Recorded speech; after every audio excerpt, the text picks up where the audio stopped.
Hello जी। तो जैसा कि आप देख रहे हो कि रीट 2025 बहुत कम दिनों में सफलता प्राप्त करने की रणनीति, आज इस पर हम बात करेंगे। तो ਹੁਣ ਤੁਹਾਨੂੰ पता ही है कि बहुत घੱਟ टाइम रह गया। चलो कोई ना कोई नुस्खा दसांगे कि तुसी सफल हो जाओ। बाकी कई बार इं मन डोल जिहा है बई अब तो इतना दिन रह गया कम, तो कियां सफल होवांगा।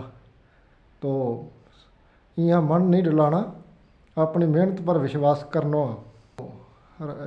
रीट राजस्थान वाले ये ध्यान दे लेना, कोई मैं पंजाब को नहीं आयो, मैं अठा गई हूँ राजस्थान गई। इन वास्ते मारवाड़ी और पंजाबी और हिंदी तीनों भाषा में आप थाना देसी नुस्खों बतावांगा भी कम दिनों में थे कियां रणनीति बना कर गए। और रीट जो अध्यापक पात्रता परीक्षा है इनमें थे बाजी मार सको, पास हो सको।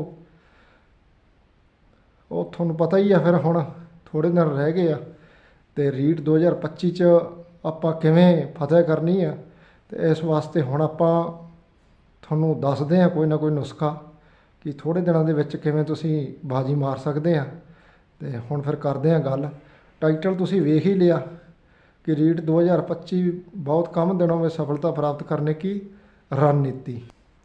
हमें अभिप्रेरित करने वाली जो कोटेशन है उसके बारे में हम देख लेते हैं कि मुश्किल नहीं है कुछ दुनिया में, तू जरा हिम्मत तो कर, ख्वाब बदलेंगे हकीकत में, तू जरा कोशिश तो कर।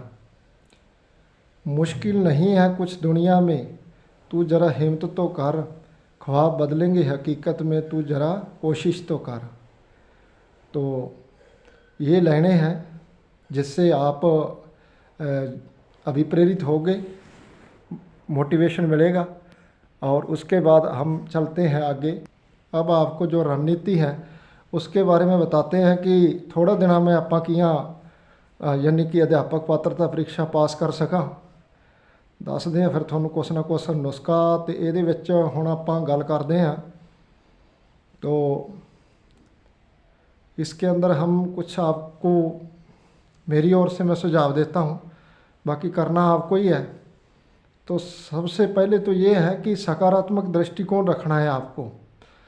सर्वप्रथम आपको आत्मविश्वास रखना है कि मैं ये काम इयां करके इयां गुरु जी बतावा है तो मैं कर लूँगा। ये है, कई बार ऐसे हो जाता ना कि हम नकारात्मक दृष्टिकोण अपना लेते हैं कि अब तो थोड़ा दिन रह गया और मुश्किल ही लगा भाईला, अब तो मुश्किल ही पास हो सका। तो पहला तो यह सोचना है कि गुरु जी जो नुस्खों बताया है यहीं पर अगर आप गौर करा तो केठा नाको लाग ही जाए। तो अब देखते हैं भी कौन कौन सा वो नुस्खा है और कौन कौन से वो सुझाव है मेरे। अगर आप फॉलो करोगे तो हो सकता है कि आप अध्यापक पात्रता परीक्षा पास कर लो। तो देखो, अब पहला है वह परीक्षार्थी जो रीट परीक्षा की तैयारी नियमित रूप से कर रहा है, यानी ऐसा बालक जो केवल और केवल रीट परीक्षा की तैयारी के लिए लगातार लगा हुआ है, दूसरी कोई तैयारी नहीं कर रहा। यह सुझाव है कि वह नियमित रूप से वही टॉपिक रिवीजन करें जो पूर्व में पढ़े हुए हैं, बजाय कि न्यू टॉपिक पढ़ने के। तो उसको केवल वही टॉपिक पढ़ने हैं, रिवीजन करने हैं जो उसने पहले से पढ़ रखे हैं, जो उसको उसने समझ रखे हैं, जो क्लियर है। और पढ़े हुए टॉपिक की थ्योरी के बाद MCQ, PYQ तथा मॉडल पेपर हल करें। तो बार बार प्रश्नों की ज़्यादा से ज़्यादा प्रैक्टिस करें, अभ्यास तथा अपने पर पूर्ण रूप से आत्मविश्वास रखें। तो आत्मविश्वास के बिना तो भाई गाड़ी चला को नहीं, आत्मविश्वास जरूरी है। अगर आत्मविश्वास नहीं है तो फिर गाड़ी यानी कि डावाडोल हो जाती है। इसलिए यानी पूर्ण रूप से आत्मविश्वास रखना ज़रूरी है, ताकि हम कह सकते हैं कि जो भी तैयारी कर रहे हैं उस पर हम सफलता प्राप्त कर सकें। कई बार परीक्षा जैसे नज़दीक आती है तो ये एक दिमाग में छवि बन जाती है, भाई इतना मैटर पड़ा है, क्या पता कौन सा आएगा कौन सा नहीं आएगा। तो कई बार यूँ भी हो जाए ना, भाई वहाँ पर जाके लगता है कि लास्ट के दिनों के अंदर जब परीक्षा नज़दीक होती है तो यूँ लगन लग जाए भी तैयारी पता नहीं आप जो कर रखी है तैयारी भी मैं सफल होवांगा या ना होवांगा, जो मैटर पढ़े हुए है कि ठा भी मैं आ सी कि ना आई। ये सुझाव है कि जो रीट की परीक्षा की तैयारी नियमित रूप से कर रहा है वो अच्छे से अपने टॉपिकों को रिवाइज करे और न्यू जो टॉपिक है उन टॉपिकों में ना उलझे, क्योंकि उससे समय व्यर्थ ऐसे ही चला जाएगा और वो टॉपिक का जो हो सकता है कि क्लियर ना हो, समझ में ना आए। इसलिए थोड़े दिन रहे हैं तो जो टॉपिक पढ़ रखे हैं उसके बारे ही फोकस करें। ठीक। तो दूसरे टाइप के विद्यार्थियों में वह परीक्षार्थी जो कि किसी अन्य परीक्षा की तैयारी कर रहा था, जैसे RS आदि की परीक्षा देकर अभी फ्री हुआ है और अभी रीट की परीक्षा भी देना चाहता है। यानी कि जब आदमी बेरोजगार होता है तो इधर उधर हाथ पैर मारता ही है, ठंठा ही है कि इधर उधर वो सोचता है कि क्या पता मैं मोटो अधिकारी बन जाऊँ और के लग है आप तैयारी तो करन लग रहे हैं और पेपर दे के तो देखा कैठा भी आप SDM और कोई मोटो अधिकारी बन जाए, स्पेशल गाड़ी मिल जाए अपन है, ये भी हो सके ना। तो वो इधर उधर हाथ पैर मारता है और कई बार वो प्रयास करता है कि मैं इन्ना बिना कैठा लग गया भी नंबर आ जाए आप, बेरोजगारी के दौर में इधर उधर वो हाथ मारता है। और फिर जैसे कि वो परीक्षार्थी जो हैं RS की पेपर आदि दिए हैं और अब वो फ्री हुआ है, B.Ed भी कर रहा है या BSTC B.Ed कर रहा है। अब वो ये कह रहे हैं कि रीट की जो परीक्षा है इसके अंतर्गत भी अगर मैं तैयारी करूं तो क्या पता सफल हो जाऊं। तो इसके लिए वो यानी कि अभी ऐसी यानी विचार बना रहा है, रणनीति बना रहा है और आधे अधूरे मन से किताब उठाता है। यानी कि उसको लगता है कि यार कभी तो किताब उठाता है और पढ़ता है और उसको लगता है यार क्या पता सफल हो जाऊँ, और कई बार उसको लगता है यार मुश्किल ही है, दिन तो कम ही रहा। तो वही वास्ते यानी कि मैं यह बता रहा हूँ कि उसके लिए किस प्रकार की रणनीति होगी। तो सर्वप्रथम परीक्षार्थी परीक्षा के पाठ्यक्रम का अवलोकन करके ये देखें कि कौन कौन से टॉपिक जो कि अभी पूर्व भर्ती यानी शिक्षक भर्ती नहीं अन्य भर्ती की तैयारी में पड़े हैं और जो टॉपिक एकदम से तैयार है उनको मार्किंग करें। यानी कि कोई भी उसने RS लेवल का या अन्य कोई पेपर दिया है तो आपको पता है कि ये अध्यापक पात्रता परीक्षा जो रीट है ये भी राजस्थान लेवल की है और राजस्थान लेवल की और भी वैकेंसियाँ आई हुई है और उसकी तैयारी के लिए भी वो लगातार यानी कि लगा हुआ था और उसने वो पेपर दिए हैं।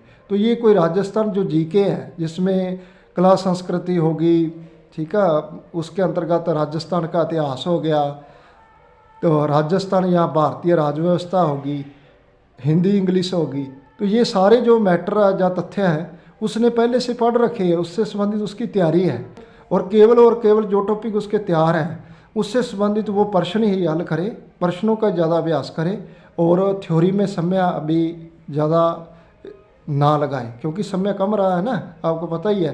तो इसलिए यानी कि ये जो स्ट्रेटजी या ये जो सुझाव या रणनीति मैं बताई है इसके तहत वो यानी मार्किंग कर ले और ये देखें कि कौन कौन से टॉपिक उसको यहाँ पर आते हैं।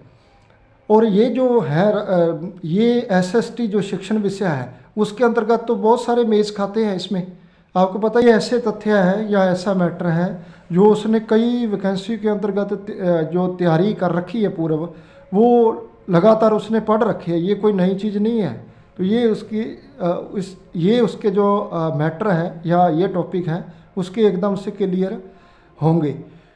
तो इन टॉपिक के क्या करना है, केवल प्रश्न हल करने का अभ्यास करना है यदि समय है तो, लेकिन प्रश्न आपने पूर्व की तैयारी के लिए भी प्रश्न हल कर ही रखे होंगे, लगभग इसकी तैयारी पूर्ण रूप से है ही आपके पास। अब उसके बाद देखते हैं कि नेक्स्ट जो है वो क्या करना है। तो नेक्स्ट है उसके बाद शेष बचे जो टॉपिक हैं जो रीट सिलेबस में है पहले की भर्ती में नहीं थे, जैसे शिक्षा मनोविज्ञान शिक्षण विधियां आदि की तैयारी के लिए ज़्यादा से ज़्यादा समय देकर तैयार करें तथा थ्योरी के बाद MCQ PYQ ज़्यादा से ज़्यादा हल करें। तो यहाँ पर यानी वो टॉपिक जो रीट सिलेबस में है और पहले जो भी RS या जो दूसरी वैकेंसी की आपने तैयारी कर रखी थी और उसका एग्ज़ाम दिया है उसमें ये शिक्षा मनोविज्ञान साइकोलॉजी वगैरह या शिक्षण मेथड नहीं थे और कुछ अब आपको यानी कि ये जो शिक्षा मनोविज्ञान और शिक्षण विधियाँ या मेथड है, ये आपको यहाँ पर तैयार करने अलग से। तो इसके लिए कुछ तो ऐसे परीक्षार्थी होंगे जो अभी बीएड कर रहे होंगे, तो वो लगातार बीएड कॉलेज में क्लासें अटेंड की होगी, तो कुछ ना कुछ इससे के बारे में उनको आता होगा। भाई शिक्षण मेथड क्या होते हैं, शिक्षण विधियाँ क्या शिक्षण मेथड या शिक्षण विधियाँ क्या हैं, शिक्षा मनोविज्ञान के भी कई टॉपिक पढ़ रखे होंगे, तो ये भी आधे अधूरे उनके तैयार होंगे। अगर किसी के तैयार नहीं है शिक्षा मनोविज्ञान या साइकोलॉजी या शिक्षण जो विधियाँ हैं, वो अभी भी ज़्यादा से ज़्यादा समय दे करके इसको तैयार कर सकता है। जिस प्रकार शिक्षा मनोविज्ञान का सिलेबस देख लो रीट का, उसके अंतर्गत उसमें ज़रूरी नहीं सारे टॉपिक करने हैं, तो कोई 5-4 जो टॉपिक हैं उसको आप इधर उधर से पढ़ लो, यूट्यूब आदि से समझ लो, और समझने के बाद उसके जो प्रश्न हैं, MCQ है या पिछले प्रीवियस ईयर के जो क्वेश्चन आए हुए हैं, वो देखो कि किस प्रकार से पूछे गए हैं, और उस पर ज़्यादा से ज़्यादा आप फोकस करो। तो इस प्रकार से आप 9 टॉपिक का जो अभी दिन पड़े हैं, तो लगभग 20 दिन आपके पास हैं, और 20 दिनों के अंतर्गत आप इसको अच्छे तरह से क्लियर कर सकते हो। तो नेक्स्ट यहाँ ये है कि अब ये चीज़ें अगर कोई बच्चा अभी जो रीट की तैयारी शुरू की है उसने पहले, यानी कि कोई और एग्ज़ाम दिया था और अभी उसने रीट की वो तैयारी करना शुरू कर रहा है, तो उसके अंतर्गत मोटा मोटी अगर अपने अनुमान लगाते हैं, सिलेबस को अगर देखें तो टोटल जो पेपर है उसके अंतर्गत 150 अंक का होगा, ठीक है टोटल। और मनोविज्ञान के जो अंक है उसमें वो 30 नंबर की मनोविज्ञान यानी कि साइकोलॉजी आएगी। अगर 30 नंबरों की वो साइकोलॉजी के अंतर्गत केवल और केवल 2-4 टॉपिक पढ़ने के बाद वो 30 में से 10 नंबर तो ला सकता ना। अगर तुक्का लगाएगा तो फिर भी उसके कम से कम 10 नंबर तो आ ही जाएंगे ना। ऐसा तो है नहीं कि उसको बिल्कुल नहीं याद रहेगा। अगर 5-4 टॉपिक भी इतने दिनों में तैयार कर लेता है तो कम से कम उसके 10 नंबर वो ले सकता है। उसके बाद 2 लैंग्वेज इसमें होती है, तो भाषा प्रथम जैसे हिंदी या अन्य कोई भी हो सकती है, वो भी 30 नंबर की आती है।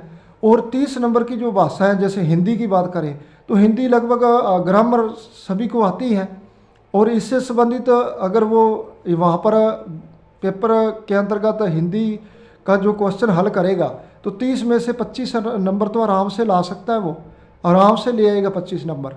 और उसके बाद भाषा जो यहाँ सेकंड लिखना था, ये मैंने कट कर दिया, यहाँ पर भाषा द्वितीय है यानी कि भाषा सेकंड है। तो भाषा सेकंड के अंतर्गत बात करें अंग्रेजी, संस्कृत या अन्य कोई पंजाबी, ठीक है, तो वो भी 30 नंबर की आएगी। तो 30 नंबर के अंतर्गत वो 25 नंबर आराम से ला सकता है। और अगर थोड़ी सी मेहनत कर ले तो वो 30 में से 28-29 नंबर तो आराम से आ ही जाएंगे उसके, ठीक है। तो यहाँ मानने कि 25 नंबर उसके आ जाएंगे।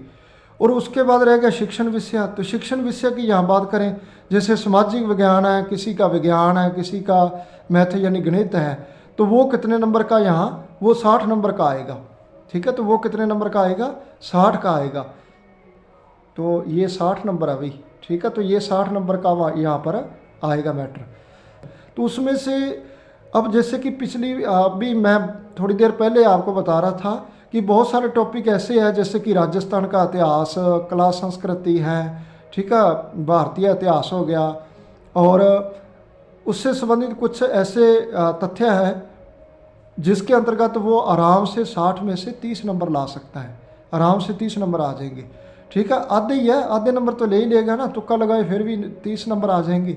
इस प्रकार बात करें तो मनोविज्ञान के 30 में से वो 10 अंक ला सकता है, और भाषा फर्स्ट के अंतर्गत वो 25 अंक ला सकता है, भाषा सेकंड है जो फिर 25 अंक ला सकता है, और जो शिक्षण विषय है 60 में से वहाँ 30 नंबर ला सकता है। तो ऐसे अगर बात करें 100 में से यानी 150 अंकों में से वो आराम से 90 नंबर ला सकता है, यानी 90 नंबर अभी आपको ये लिख रखा है ना प्राप्त अंक, तो इस प्रकार से वो प्राप्त अंक ला सकता है। तो अध्यापक पात्रता परीक्षा में सफलता के लिए प्राप्त अंक कितने चाहिए, तो यहाँ बात करें तो सामान्य जो परीक्षार्थी है उसके लिए 90 चाहिए ना, यानी अध्यापक जो पात्रता परीक्षा में सफलता के लिए यहाँ कितने नंबर चाहिए, 90 नंबर चाहिए। तो वो 90 नंबर इस प्रकार रणनीति बना करके वो 90 नंबर अभी भी आराम से ला सकता है। ठीक है। अगर मेहनत करे ना अभी भी यार रीट पास हो सका है, होगी तो होगी, तुक्को लाग गया इं तुक्को को लग गया, पहले अपन मेहनत करनी पड़ सी, थोड़ी सी रणनीति के अनुसार पढ़ लियो। और इसके बाद देखो कि ये जो अध्यापक पात्रता परीक्षा है हो सकता है कि लंबे टाइम आगे ना हो, अभी भी बहुत समय बाद हो रही है, तो इसलिए ये अध्यापक पात्रता परीक्षा अगर कोई पास कर लेता है तो आजीवन रूप से उस यानी कि उसके हाथ में पात्रता जो है वो प्राप्त कर लेगा। तो ये है कि इस प्रकार से वो सफलता सुनिश्चित कर सकता है। अगर एक परीक्षार्थी सकारात्मक मनोवृत्ति तथा पूर्ण आत्मविश्वास के साथ इस जो टॉपिक मैंने बताए हैं उनकी तैयारी कर लेता है तो अवश्य रीट की परीक्षा में सफलता प्राप्त कर सकता है।